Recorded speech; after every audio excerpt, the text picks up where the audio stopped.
Welcome to the Scottsdale Vibes podcast. I'm Alicia Haygood. As we started this new year, and I brought to you last week some of our favorite Scottsdale vibes of 2023, I kind of started thinking, what do you really know about Alicia Haygood? Maybe I should reintroduce myself to you and kind of tell you how I got into this, why I love Scottsdale so much, and answer some of your burning questions that you've been reaching out to me on social media between Scottsdale Vibes podcast and the Scottsdale City Lifestyle social media channels. I've gotten a lot of feedback and questions, and so I'm so excited to just talk to you from me this week. As we started 2024 and everyone's kind of starts thinking about those New Year's resolutions or goals or something like that, I really was trying to take the focus back to me and what I wanted to accomplish and what I wanted to feel for myself. And I tell everyone, I'm a very selfish person in a positive way. I take care of myself first. I try to put myself first because when I do that, everyone around me benefits, from my husband to my children to my businesses to the community, the schools that my kids go to. Everyone benefits when you are your best self because you project that positive attitude, that positive good feeling, and your good soul-heartedness to the community and the world. And this is really what I want to focus on. So with that, I was like, well, gosh, I guess I really need to introduce myself again to the community. So this week, I'm going to tell you all about me and why this is important to me and why you are important to me and why each week I bring you new episodes to really connect community. Because I think at the end of the day, I know at the end of the day, connecting community is really my passion. It's my purpose in life, and bringing people together to benefit one another. Well, let me just tell you, that's what makes me sleep easy at night. I'm going to take a short break with one of our sponsors. When we come back, get to know me, Alicia Haygood. Buying a home can be scary and sometimes frustrating, but all of that can go away with the right realtor. And that's where Sean Shackleton with the Shackleton Group is here for you. Sean has over 25 years experience in real estate. She's here to get you what you want and won't settle for less. She's experienced, knowledgeable, and understands this market, which these days is always changing. Take the stress out of your next home purchase by calling Sean at 480-734-7277. You can also find her at theshackletongroup.com. For everyone that's been listening for the past 2.5 years, I cannot believe we're about to hit the 3-year mark this spring with this Scottsdale Vibes podcast. I've told you little bits about me here and there and how I kind of got into the podcasting world and into media in general. So I'm just going to kind of tell you a little bit about my purpose, my passion, and why television really is where I started my career.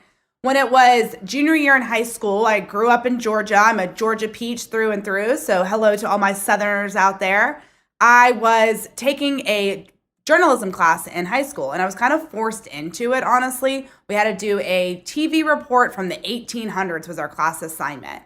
And I knew nothing about television. All I knew is that I was obsessed with watching Diane Sawyer, and I was obsessed with watching Dateline 2020 with Elizabeth Vargas and, of course, Barbara Walters. I mean, all of those original women of power in journalism. That's how I spent my Friday and Saturday nights as a teenage girl, was staying up late watching them. Never thought that would turn into a passion or a career at all. It was just something I loved to do. My mom was an educator. My dad was a computer programmer. Do not have any interest in technology, so I knew it wasn't going to go that way. So I really thought I was going to be a teacher for my whole life, because I didn't know what else to do. That journalism class changed my entire life. I went in there forcefully, in a sense, because that was my assignment to do. My teacher said I did an unbelievable job. I needed one more credit, one more class, my last semester of high school to graduate. And she was like, why don't you take the journalism, morning news as your class? And I was like, eye rolling as a teenager, as we all do. And it's like, fine, I will do that. And since I did that, I went and reapplied to all new colleges, spring break of senior year of high school, got in to Ole Miss. How about hotty toddy to my rebels out there? They had a great journalism program that really made you work into the TV station. They made you write for the newspaper. They made you work at the radio station. It was a radio station and a newspaper and a TV station that went out to the entire Oxford community. For me, the hands-on experience brings me more knowledge than I could ever learn from a textbook. I'm a very hands-on learner. So I needed that. I needed a place that was going to make me or let me accept me to work in that field.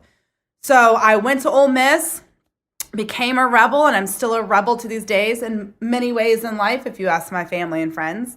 But it changed my life. I walked in that first day of school and I started working immediately. Had an amazing 4.5 years at Ole Miss and moved back to Atlanta where I got my first job. And as I was thinking about what to tell you guys and the importance of community connection, I realized my whole life has been about community connection.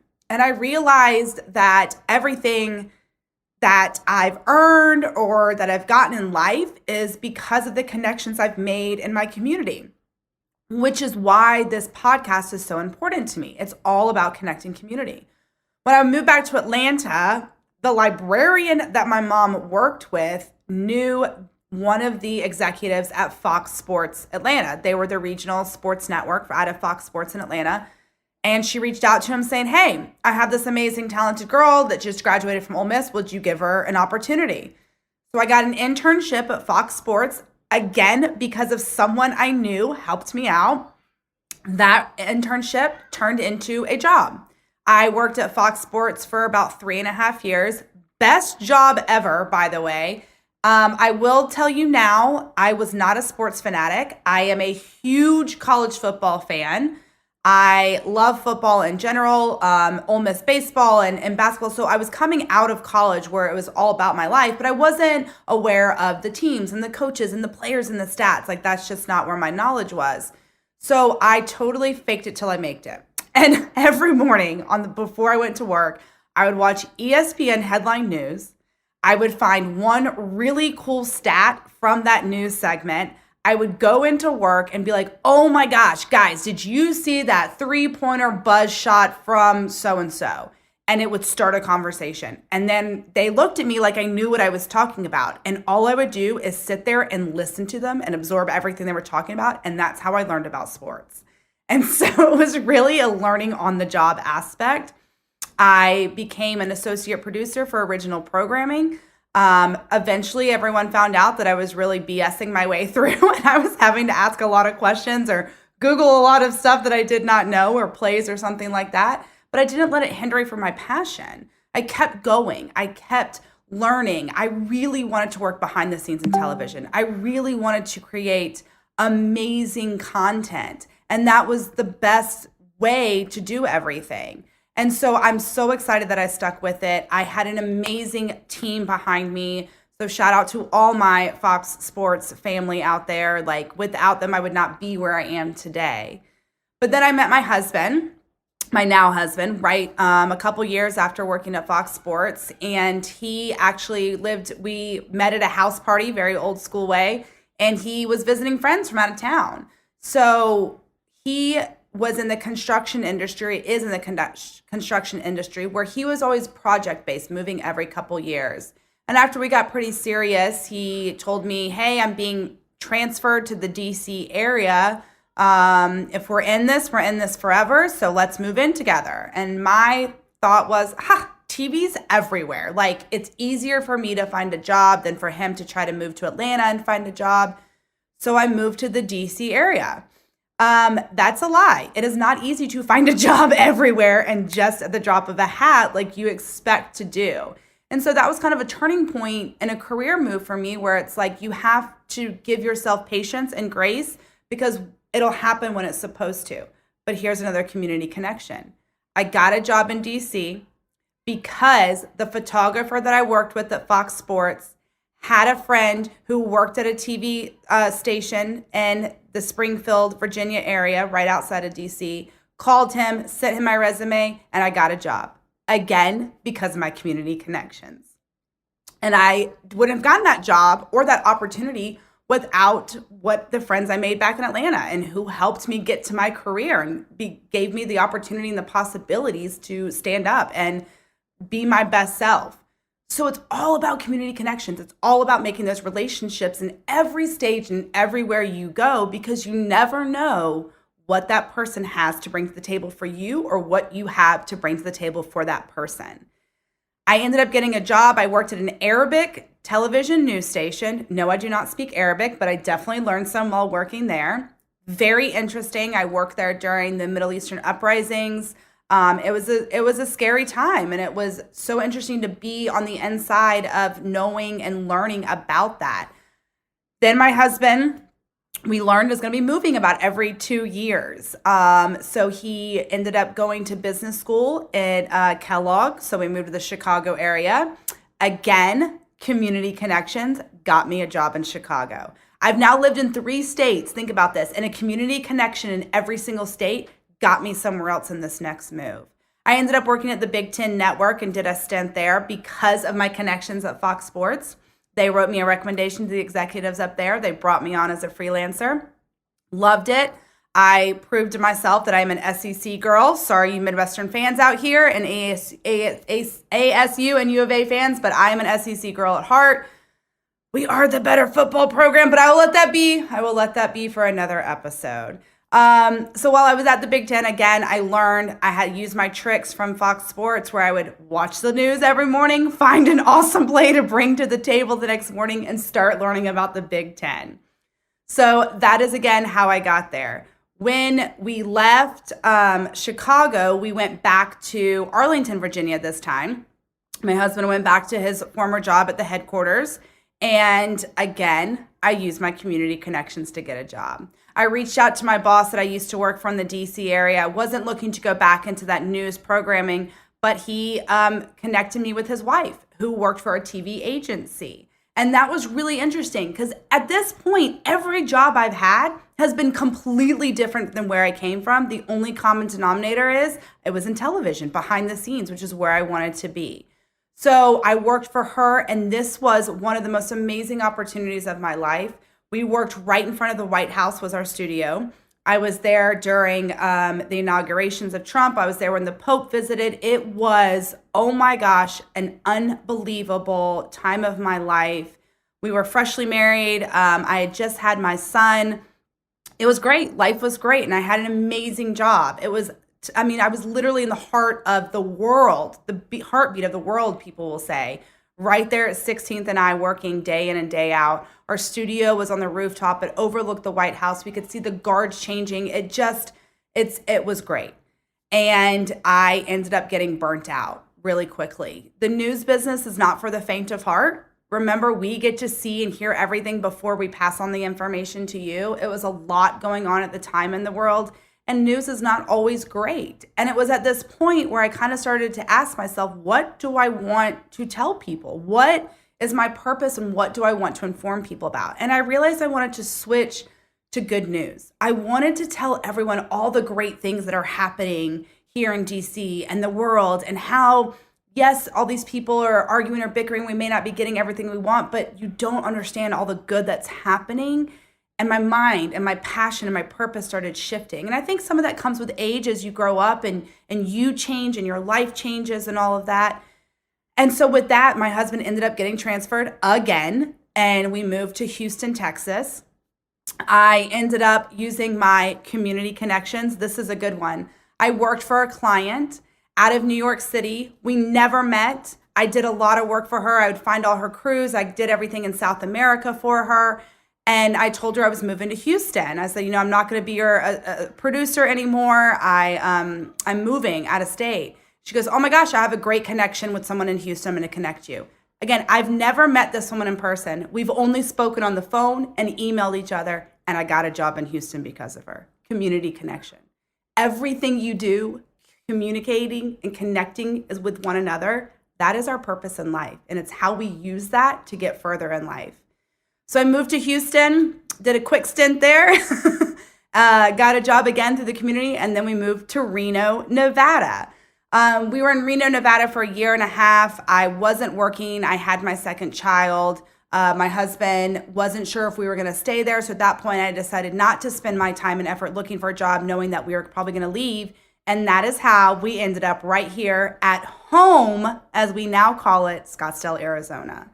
Scottsdale has become our home and has become our community. We have no immediate family around us whatsoever, yet we have a family here, and that to me has meant everything as we raise our children here, as we have families that help us raise our children. And it really was our passion. It's that community connection. We really love it. So my husband and I moved our family here in July of 2019. I figured if we moved in July, we're going to move at the worst time of the year. It can only get better. So if we like it in July, we're going to love it the rest of the year. And I was correct. And it's funny because when we moved here, I was like, oh my gosh, no one lives here. We have no kids in our neighborhood or anything. And we quickly learned that when school starts, that's when everyone comes back. So each summer you kind of learn a little bit of how to deal with the Scottsdale heat. We moved to Scottsdale. At this point, I haven't had a full-time job in about 3 years. I'd been doing freelancing or contracting. I had 2 children. We moved twice. As I tell everyone, I literally was just unhireable if you looked at my resume. I have all this experience from sports production to international news to TV agency. I've done it all, yet no one wanted to hire me because I had 2 young children and I moved so much. And I get it, but it was unfair. I was young. I still had this amazing inertia to work, I had this energy, this desire, and I wanted to be out there. I tell everyone, I'm a very gossipy person in a positive way. I want to know what's going on to tell you what's going on. That is what I love to do. So when we moved to Scottsdale, I looked at my husband. I was like, I've got to work. I've got to get back out there. Believe it or not, I have some community connections here in Phoenix too from my days in Atlanta.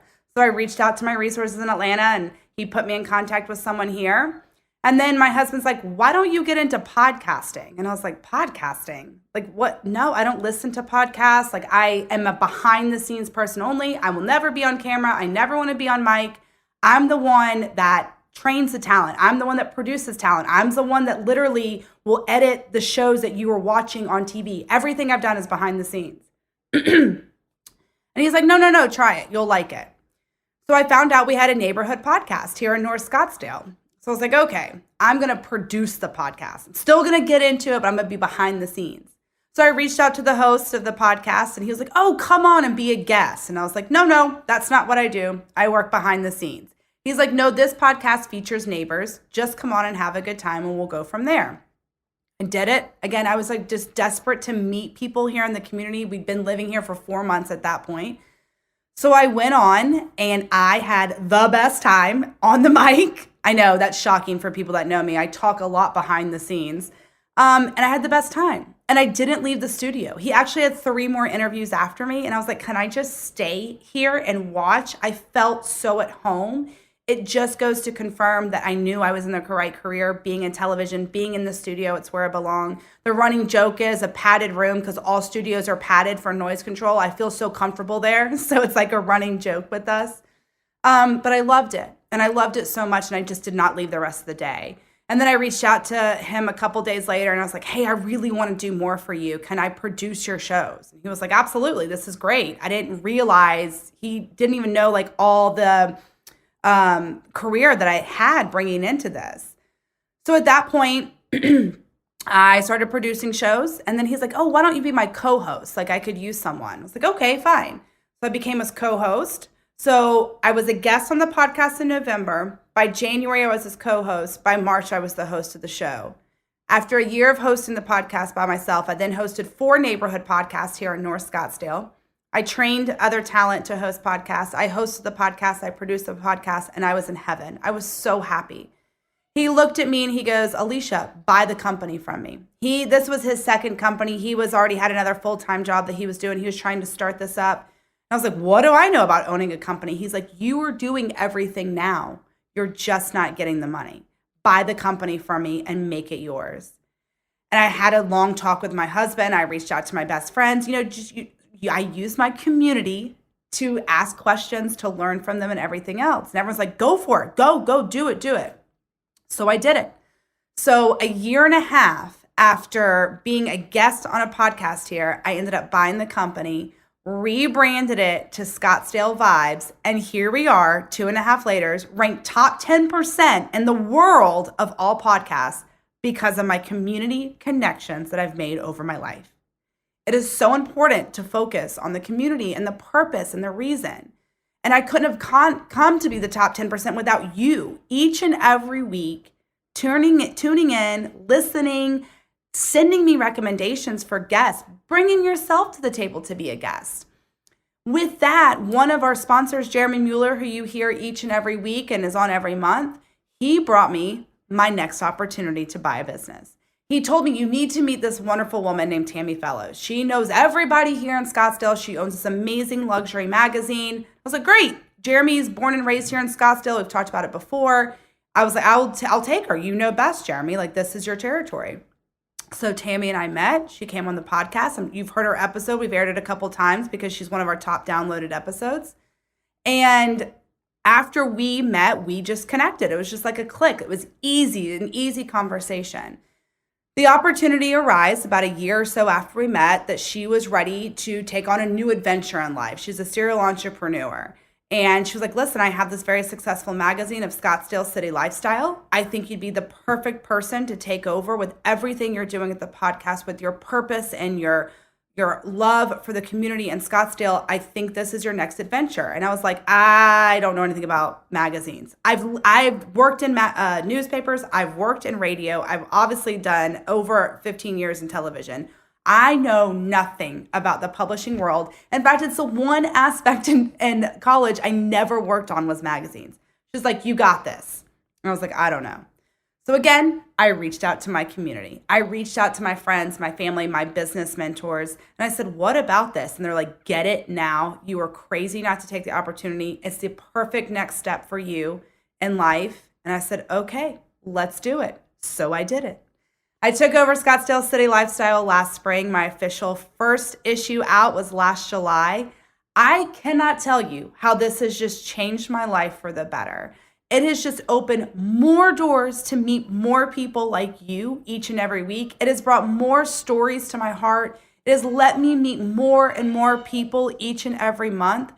I have become so ingrained in this community that I love going out to dinner or going to the grocery store and someone seeing me or recognize me or vice versa. In fact, my son has this rule that I can only talk to less than 10 people each time we go out because he's like, Mommy, all you do is talk to every single person while we're out there. And it's like, but you don't know what that person has to bring to the table, or you don't know how you can help that person.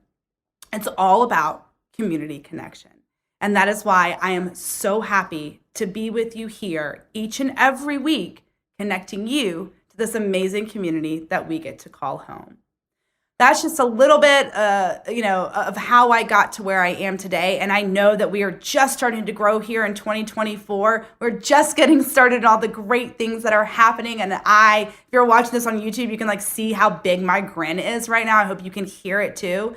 I'm so passionate about what we do and what I do. I have an amazing team behind me too, guys. This is not something I do alone. And not only that, it's not even my team. I have you behind me each week. I have you behind me each month, reading the magazine, listening to the podcast each week, watching us on YouTube, following us on our social media channels. It's because of you that I'm here. And I can't thank you enough for that. And I just want to make sure that you know I'm here for you as much as you are here for me each and every week, day, month, and more. I'm going to take a short break. When we come back, I'm going to answer some of your burning questions that you reached out to us on social media. Stay tuned. When it comes to protecting you, your family, and all your assets, you need to have someone that you can trust. And that's Jeremy Mueller of State Farm Insurance. Jeremy Mueller has lived in Scottsdale his whole life. How can anyone else know your needs more than someone who's been here and seen it all? Jeremy and his team are always ranked in the top % at State Farm. He cares, he's knowledgeable, and most importantly, he's always available. Don't believe me? Give him a call at 480-515-5223 or find him at jeremymueller.com.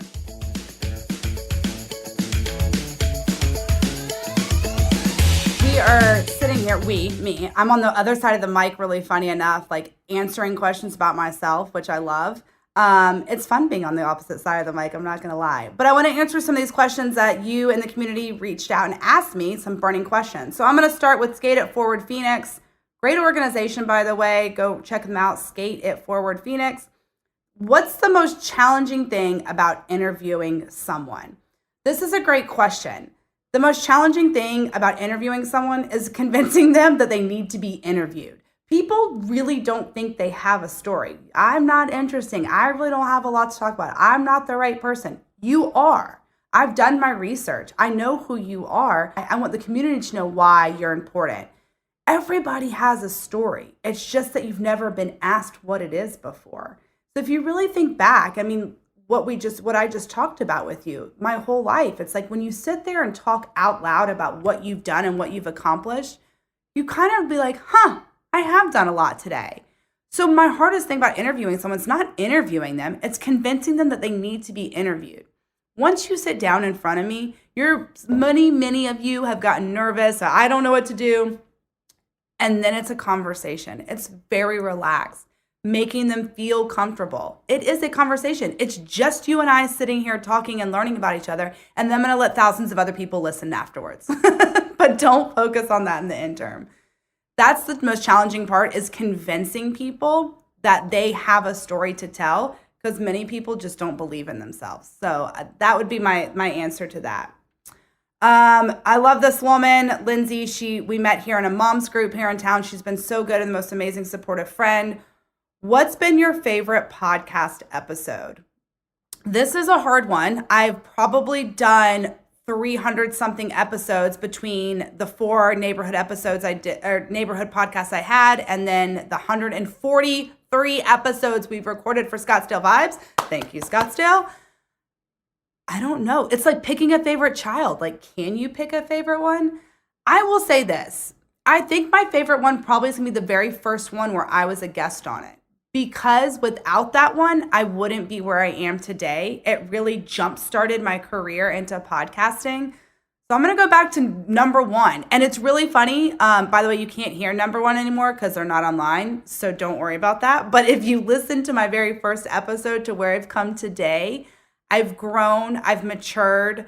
I was very nervous sounding, not confident in who I was. And then it's like the same thing that I just answered the question before. Finding that confidence in your voice and who you are, it's there. Just let it be. Just be in yourself. So I think that very first episode that I was a guest on might be my favorite podcast episode. Otherwise, again, it's like picking a favorite child, and I just can't do that. They're all different personalities, and they all have a different purpose. From Envision Painting. Oh my gosh, great company, by the way. If you don't know them, they do pest control, painting, and everything in between. What's your favorite Scottsdale vibe? Okay, this is a good one. I think it's only fair. I mean, I do ask everyone this question at the end of the episode. So my favorite Scottsdale vibe is you. You are my favorite Scottsdale vibe. And I truly mean that. You just heard, I've lived all over the United States, and I've never met a community that was more compassionate, more loving, more caring and nurturing than the people here in this community. It is such a successful city, and yet everyone makes room for each other. Everyone wants to bring them up with them. And I've never felt that anywhere else. So literally my favorite Scottsdale vibe is you, the people that live here. Because without that, there is no vibe in this community. And I think that's what I love the most. We have one last question, and it's only because it's relevant. I'm going to ask it, but it's, what's your favorite Scottsdale event? That is coming from C2 Consulting. This is hard. Everywhere we've lived, we knew that it was always temporary. This is the first place we've moved, and we're like calling it home. So with that, we always treated everywhere we lived to do everything and anything there was. So for example, in DC, there's always stuff going on constantly with parades, events, all that kind of stuff. Houston, you have the rodeo that's really big, so we did that. Chicago, the St. Patrick's Day parade is really big there. Reno, they have the Hot Air Balloon Festival, which is amazing, by the way, if you get to go. It's kind of like the one in Albuquerque, New Mexico. Everywhere we've gone, we've treated it like we have to do everything, and we do everything. We live it up. Here in Scottsdale, we've been here 4.5, almost 5 years, and I'm still doing everything every year. So we are right about to hit our major busy season between Barrett-Jackson, and then we have the Arabian Horse Show, the Waste Management Open, spring training, and everything, Parada del Sol and Western Week. Everything is about to jumpstart within the next 2 months, and I'm beyond excited. And you are going to see me out there everywhere. Trust me when I say that. I don't know if I have a favorite. Each one is different. I love going to the Barrett-Jackson car show because my dad and I used to watch it together on TV, so it's real life. I love going to the Waste Management Open because well, we all know it's just a great show to watch. They should really call it the greatest show, the greenest show on, no, it's the greatest show to watch on the green. Never been a golf fan, but again, I have memories of watching this tournament with my grandfather growing up because he was a big golf aficionado. So those memories of what I did growing up to coming here is great. Spring training, Atlanta Braves fan. So I lived during the era of the 90s Braves, greatest team ever. Always making it to a point, but never finishing it off, and then working at Fox Sports and covering the Braves.